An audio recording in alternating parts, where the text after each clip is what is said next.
Praise the lord. ఉదయకాలమున దేవుని మాట.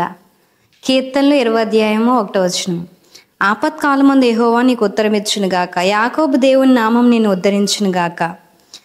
నీ శ్రమల నిమిత్తమే ప్రతి దినము దేవుని సన్నిధిలో దేవుని సహాయం కొరకు నువ్వు ఎదురు చూస్తూ ప్రార్థిస్తూ ఉన్నావు కదా. దేవుడు మాట్లాడుతున్నాడు, ఆపత్కాలమందు యెహోవా నీకు ఉత్తరం ఇస్తున్నాడంట. నీ శ్రమల నిమిత్తమే, నీ బాధల నిమిత్తమే, నీ మనసులో ఉన్న ఆశ నిమిత్తమే దేవుడు నీకు తొందరలో సమాధానాన్ని అనుగ్రహించిపోతున్నాడు. యాకోబు దేవుని నామము నిన్ను ఉద్ధరించునుగాక. నువ్వు నమ్ముకున్న నామము, నువ్వు ఆశ్రయించిన నామము సాధారణమైన నామము కాదు, బలమైన నామము. ఈ లోకంలో ఎక్కడ లేని గొప్ప మహోన్నతమైన దేవుని నామమును నువ్వు ఆశ్రయించి ఉన్నావు కనుక నువ్వే స్థితిలో ఈ సన్నిధిలో అడుగుపెట్టినా, నువ్వే స్థితిలో ఉండి దేవుణ్ణి ఆశ్రయించిన దేవుడు అంటున్నాడు కదా, యాకోబు దేవుని నామము నిన్ను ఉద్ధరిస్తుందంట. ఈ దినము యాకోబు ఏమీ లేకుండా తన మామ ఇంటికి వెళ్ళాడు.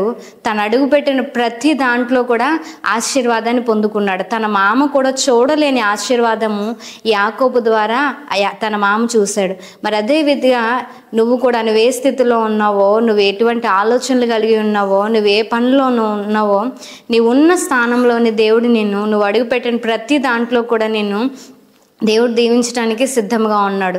నువ్వు అడుగు పెడుతున్న ప్రతి దాంట్లో కూడా ఆశీర్వదించుటకు ఆయన సిద్ధంగా ఉన్నాడు.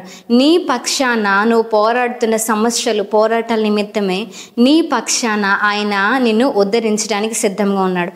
ఆయన ఉద్ధరిస్తే ఏ రీతిగా ఉంటుందంటే, మనుషులు ఎవరు పొందలేని మేలులు, మనుషులు ఎవరు అనుభవించలేని ఆశీర్వాదాలు, మనుషులు ఇవ్వలేని ఉద్ధరింపు ఆయన నీ జీవితంలో ఈ దినము కలిగించబోతున్నాడు. ఆమె నమ్ముతామా? ప్రార్థన చేద్దాము. గొప్ప దేవా, నీకు స్తోత్రాలు. సజీవుడు అయిన మా యేసయ్య, నీకు స్తోత్రాలు. ఈ దినము మొరపెడుతున్న ప్రతి ఒక్కరి జీవితంలో సమాధానాన్ని అనుగ్రహించినందుకు నీకు వందనాలు. వారు మొరపెడుతున్న ప్రార్థన నిమిత్తమే నువ్వు అనుగ్రహించిన సమాధానమును బట్టి నీకు స్తోత్రాలు.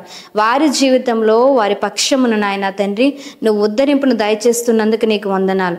యాకోబును ఆశీర్వదించినట్లుగా యాకోబు దేవుని నామము మా అందరి పక్షాన అబ్రహాముకు, ఇసాకుకు, యాకోబుకు ఎటువంటి ఆశీర్వాదాలు అయితే ఇచ్చి ఉన్నావో, నీ నామమును ఆశ్రయించిన ప్రతి జీవితంలో వారు నిలబడి ఉన్న, వారు చేయుచున్న ప్రతి పనుల్లో కూడా నాయన నీవు ఉద్ధరించి అనేక మంది ముందు నీ మహిమ తెచ్చుకొని గొప్ప సాక్ష్యంగా ప్రతి ఒక్కరిని నీవు ఉద్ధరించుతున్నందుకు నీకు వందనాలు. ఈ యొక్క వాగ్దానము ఈ రోజు వినబడుతున్న ప్రతి జీవితంలో కూడా అనుభవించుదురుగాక. ఆమేన్.